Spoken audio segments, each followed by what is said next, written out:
Now hold up. Ladies and gentlemen, welcome back to the channel again. Thank y'all so much for coming over, man. Got this video here. It says Prince's last words about Beyonce and Jay-Z are even scarier now. Always say with these videos, I try to, make my own judgment, but it's a lot of stuff that be in these type of videos that be old news. I'm just trying to see what the hell did Prince say and try to look at what he said then and see what has come out now. So we ain't gonna waste no more time. Let's jump right into it. April 15th, 2016. Prince's final social media post, just when you thought you were safe. 6 days later, he was dead. And we are coming on the air right now with the breaking news that the pioneering musician Prince has died at the age of 57. In his final months, Prince had been fighting Jay-Z for control of his masters. The same masters he had written "slave" on his face to protect were now being targeted by someone he had trusted. Prince's record label just sued the rapper's company for illegally streaming just about every hit song the late singer ever released. But the real war was about something darker. Prince had discovered secrets about the industry's golden couple. Secrets about stolen songs and silenced artists. This is why they had to stop him. In the final months of his life, Prince had become a man obsessed with protection. The artist who once danced freely across stages now moved through Paisley Park like a fortress under siege. New security protocols were implemented. His inner circle was scrutinized and reduced. The purple one, who had spent decades fighting for artistic freedom, was now fighting for something even more precious: his life. The paranoia wasn't without reason. After finally regaining control of his master recordings from Warner Bros. In 2014, Prince had achieved the victory that defined his entire career.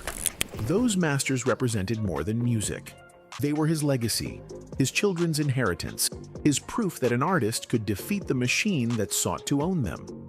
But victory had made him a target. Well, this is certainly the sort of news that you don't want to believe is true, but Prince has died at the age of 57 years old. In those final years, Prince's behavior shifted dramatically. He implemented strict new security protocols at Paisley Park and became intensely selective about his inner circle. But did any of it help? That also really concerned me, because it made me think that, wow, so you mean you do all these things to take care of yourself and you die so young? The streaming wars were reshaping the music industry, and Prince's catalog was the ultimate prize. When Jay-Z launched Tidal in 2015, promising artist-friendly terms and revolutionary payouts, Prince saw an opportunity to support a platform that claimed to put creators first. The initial agreement was simple. One album, Hit and Run Phase 1, would stream exclusively on Tidal for 90 days. It should have been straightforward. Instead, it became Prince's final battlefield. Within months of signing, Tidal began pushing for something far beyond the original agreement. They wanted full ownership rights to Prince's entire catalog, the very masters he had spent decades fighting to control. What do we say? They make more money off of you when you're gone. So if they can control your music and you're not here no more, and like I said, the first thing we do when people, especially music artists, die, what we do? Play the hell out of their music. Some people may have not listened to them in years, and all of a sudden they playing every song. If it's an athlete or something that passed away, you're watching their highlights. If it's a actor, you're watching their movies. So everything goes up. This wasn't the artist-friendly partnership that had been promised. This was the same Tory behavior Prince had battled his entire career, now wearing the mask of revolutionary change. Tidal is a new company. It's brand new. Prince had told Ebony magazine, still hopeful about the platform's mission. When there's a company like that, or the OWN network, situations where we finally get into a position to run things, we all should help. But behind the scenes, Prince was discovering that running things didn't mean what he thought it meant. The pressure to surrender his masters intensified. Meetings became confrontations. The revolutionary platform was starting to look like every other corporate that had tried to cage his music. Prince began asking questions that made powerful people uncomfortable. If Tidal was truly artist-owned, why were they demanding the same control that major labels sought? If this was about empowering creators, why was he being pressured to sign away the very rights he had fought to reclaim? The answers he found changed everything. As Prince dug deeper into Tidal's operations and ownership structure, he began to see patterns that disturbed him. The platform that claimed to champion artist rights was using the same tactics that had enslaved musicians for generations. But this time, looked like the artists themselves. His security concerns weren't just about physical safety. They were about protecting information that could expose the entire system. In those final weeks, Prince spoke to close associates about dangerous elements within the industry, about powerful figures who punished those who challenged them, about exclusive parties where young artists felt pressured to compromise themselves for career advancement. Did all the work, I created it, so I felt like it should belong to me. That said, the companies felt otherwise. As Prince's investigation deepened, the true scope of Jay-Z's manipulation became clear. The Tidal deal wasn't about artist empowerment. It was about acquiring Prince's catalog through deception, using the language of revolution to disguise old-fashioned corporate piracy. The pressure tactics escalated throughout 2015 and into 2016. What had begun as a simple streaming agreement morphed into demands for complete ownership. Jay-Z's team wasn't subtle about their ultimate goal. They wanted Prince's masters, and they were willing to use any method necessary to get them. Prince had seen this movie before with Warner Brothers, but at least they had been honest about their greed. Jay-Z's approach was more insidious, wrapping exploitation in the rhetoric of Black empowerment and artist solidarity. The man who rapped about the struggles of the streets was using those same tactics against the very artists he claimed to champion. The breaking point came when Prince discovered how extensively Tidal was already streaming his music without permission. The original agreement covered one album for 90 days. Instead, Tidal was treating his entire catalog as their property, generating revenue from his life's work while he received nothing beyond the initial streaming fee. This wasn't a mistake. It was theft. Systematic, calculated, and protected by legal language designed to confuse artists about their actual rights. Prince had spent decades fighting this exact battle with white executives. Now he was facing the same exploitation from someone who looked like him and spoke the language of liberation. The legal documents told the real story. While Tidal publicly positioned itself as artist-friendly, the actual contracts were just as anything the major labels offered. Worse in some ways, because they used the pretense of solidarity to make artists lower their guard. Prince began preparing his counterattack. He wasn't just going to fight for his own masters. He was going to expose the entire scam that Jay-Z was running on vulnerable artists who trusted him because of his background and rhetoric. But powerful people don't like being exposed, especially when their entire empire is built on lies. Prince's final weeks were consumed with documenting everything he had discovered. The meetings with associates weren't just about his own safety. They were about ensuring the truth would survive even if he didn't. He spoke about dangerous industry practices, about powerful figures who destroyed careers for sport, about young artists being pressured into compromising situations to advance their careers. The exclusive parties he referenced weren't just social gatherings. They were recruitment centers where naive artists were identified and geared for exploitation. The same system that had created Jay-Z and Beyoncé was now being used to find their next victims. Prince's security protocols weren't paranoia. They were preparation for war against enemies who had unlimited resources and no moral boundaries. He had challenged the wrong people, and he knew they wouldn't hesitate to eliminate threats to their empire. The cryptic social media post, "Just when you thought you were safe," took on new meaning in this context. It wasn't just a warning to his fans, it was a message to Jay-Z and Beyoncé that he knew what they were doing, and he wasn't going to stay silent about it. 6 days later, Prince was found dead in an elevator at Paisley Park. The official cause was an accidental overdose of fentanyl. But those who knew about his... All that information before he said he was found dead, all that information, Prince, a person who seemed very careful, very strategic on things that he did in life, Prince.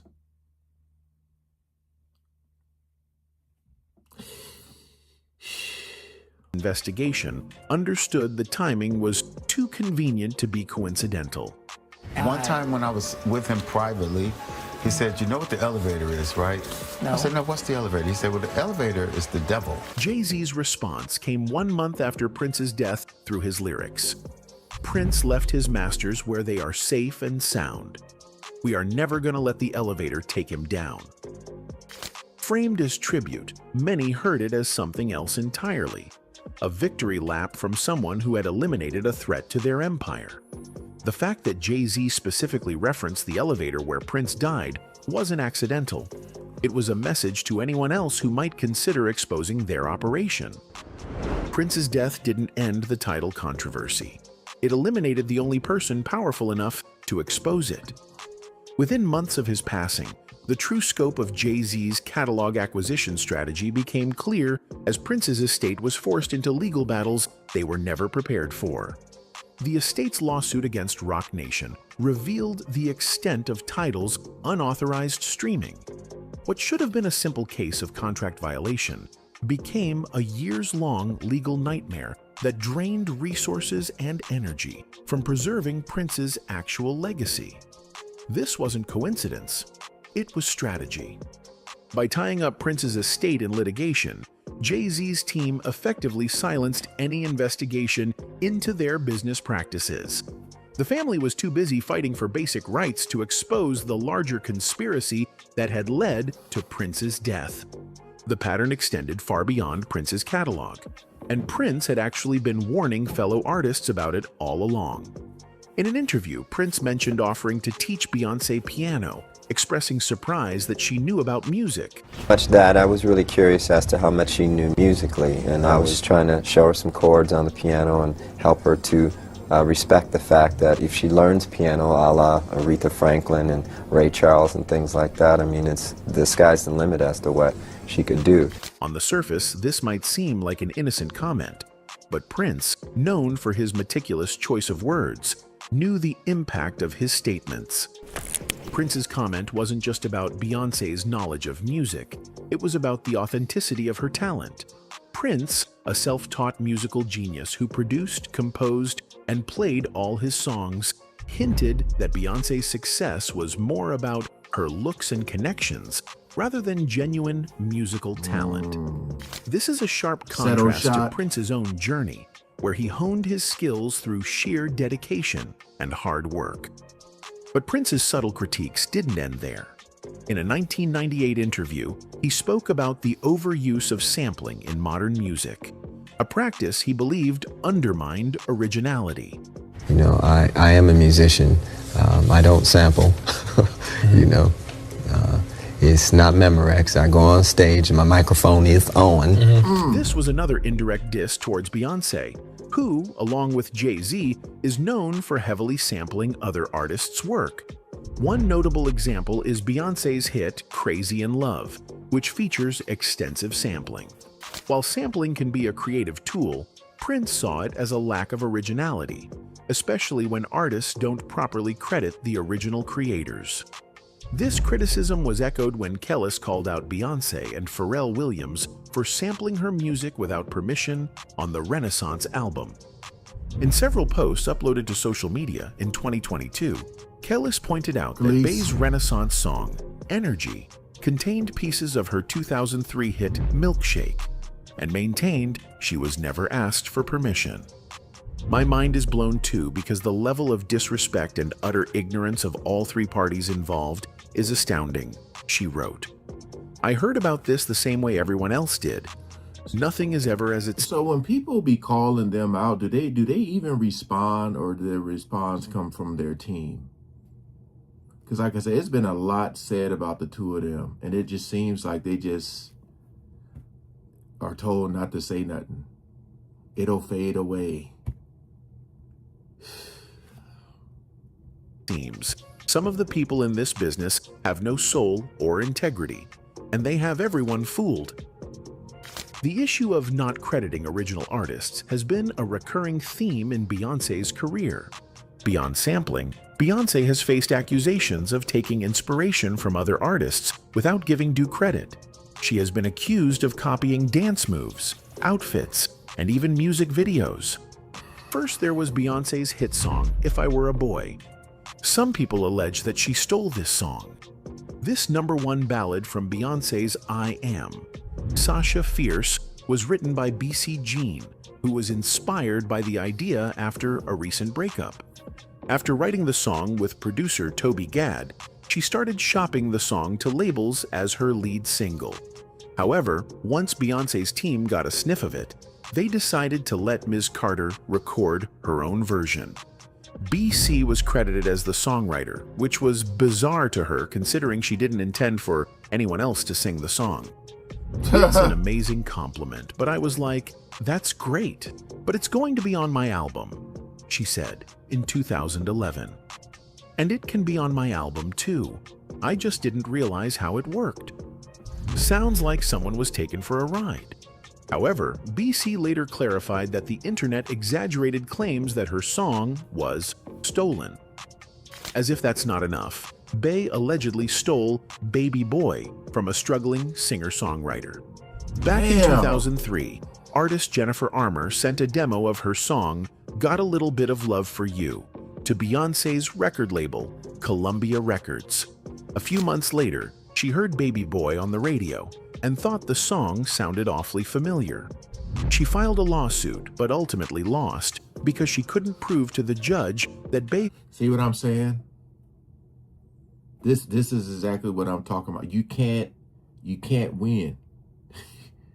Like, they're so powerful and her influence is so strong. You know what I mean? Like, it's really sad, man, because I know that these songs that these people be writing are very near dear to their hearts, you know, and all she has to do is sing it. Beyonce, all she got to do is sing it, and it's people, oh my God, that's incredible. You know what I mean? Like, damn. Physically heard her song first. Beyoncé also allegedly stole dance moves for her Formation World Tour. Dancer and choreographer Marlon Oritz called Bey out for stealing dance moves from her troupe's show, De La Guarda.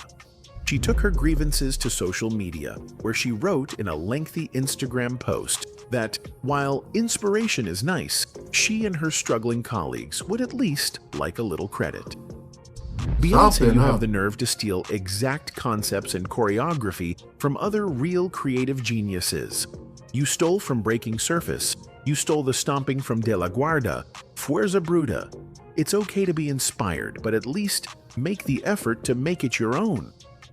Then Azealia Banks exploded on social media with accusations that sent shockwaves through the industry. Fresh off Beyoncé and Jay-Z's On the Run 2 tour, Banks wasn't holding back anymore. I realized that my ex-dancer Ashanti choreographed for Beyoncé and stole the original choreography Jip Jack made for Count Contessa. Banks wrote in a series of Instagram stories that had the Bayhive in meltdown mode. Beyoncé needs to get over herself and just hire me. But Banks was just getting started. She called out the entire female empowerment facade that Beyoncé had built her brand on. I really hope Beyoncé gets real with herself soon and humbles herself enough to accept the visions and full projects women who admire her put together for her. Banks continued. Like we don't need any more Beyoncé thought moments. I have no clue why she wants to be a regular bee. The attack was brutal and personal. Banks wasn't just calling out theft, She was exposing the hypocrisy at the heart of Beyoncé's empire. 2 years earlier, Banks had been even more direct. She's not an artist, she's a poacher. Oh. She takes food out of darker-skinned women's mouths and pretends to be inspired. She needs to stay under Jay-Z's foot where she belongs and stay out of the creative woman's way. Jeez. Banks was saying what Prince had been thinking for years, that Beyoncé was a guised as an empowerer, systematically destroying the careers of the very women she claimed to champion. But Banks wasn't the only songwriter ready to break her silence. Tiffany Red was about to drop the bombshell that would confirm everything. Free. I think Beyoncé is a brilliant artist. I also think that Beyoncé is a hypocrite. Tiffany Red had finally had enough. The Grammy-winning songwriter who had worked with Jennifer Hudson and Fantasia was watching Beyoncé collect checks and accolades for songs she never wrote, while the real creators struggled to pay their bills. Maybe Beyoncé will win the Grammy for Album of the Year when she starts paying songwriters and stops taking publishing from them. I hear it's around 15 to 30%. By the way, Grammys don't pay the bills. Pay songwriters, Beyoncé, Jay-Z, Parkwood, and Rock Nation. Red wasn't just throwing stones, she was dropping bombs. When she released that lengthy video calling out multiple artists, the industry held its breath, but her real target was clear. The reason I called out Beyoncé is because Beyoncé is the Michael Jackson of our generation, she said, her voice shaking with rage. I talked to somebody yesterday who's the manager of somebody who's a writer and producer on Renaissance. The record is one of y'all faves. The song was written 6 years before it got to Beyoncé. She got 25% of the song. The revelation was devastating. Beyoncé's celebrated Renaissance album wasn't her artistic rebirth. It was a collection of stolen songs she had claimed ownership of years after they were created. I spoke to another writer who wrote and sang on one of y'all favorite songs. Credit not right. His business all effed up. Beyoncé was on tour last year with that record with that person's vocals. Red wasn't just exposing theft. She was revealing a machine designed to silence victims. The reason why people who work for Beyoncé don't talk is they're all on NDAs, because that's how she works. She silences people so that nobody can speak. There it is. The NDA revelation confirmed everything Prince had discovered before his death. This wasn't just about individual songs. It was about a systematic operation to steal creativity and silence the real artists who created it. She also wrote on X, "My hope is that on Act 2, Beyoncé will pay songwriters a songwriter fee and master points and not take publishing or songwriting credit on any songs she did not write." In any case, artists are finally speaking up about what Prince discovered in those final weeks. Tiffany Red broke her NDA to expose Beyoncé's theft network. Kellis went public about her stolen samples. Songwriters are sharing their stories of systematic exploitation, just like Prince predicted they would. The streaming wars Prince warned about have destroyed artists' incomes while making platforms billions. The theft machine he exposed is still operating, still silencing voices, still stealing creativity from real artists and handing it to manufactured celebrities. Jay-Z and Beyoncé's empire keeps growing, built on the same exploitation they once claimed to fight against. Every stolen song, every silenced songwriter, every artist bullied into signing away their rights proves Prince was right about everything. The elevator at Paisley Park isn't just where Prince died. It's become a warning to any artist thinking about exposing the truth. Step out of line, and you might join him. But some artists are still fighting, still speaking out despite the threats, the lawsuits, the career destruction that awaits anyone who challenges the machine. Prince's courage lit a fire that his death couldn't extinguish. Anyway, that's it for this video. You know, when they say, oh, this person said this or this person said that, and then they show them actually saying it, or they'll show like a tweet or something like that, it's like, look, it's a lot of people who have been talking about them for years, but I think that their fan base is so strong that a lot of them will stick with them through thick and thin, no matter what they do. That's the scary part, you know, when these people idolize these celebrities. But look, man, for Prince to come out and say all that stuff and then be gone like 6 days later is wild, man. You know, having to sign these NDAs and stuff like that. I'm telling you, man, like, that's why I be like, these people be making so much money, man. And then the greed just sets in. Because it's like, you got enough money that's going to last you a lifetime. Your kids, your grandkids, but you still allegedly want to take from others. You know, like you got these, that's why I said a lot of these people who want to be artists, who want to be in the industry, you don't need it. Just record yourself singing. It ain't even got to be the best audio. People don't understand. I think people underestimate how important raw talent is, raw videos.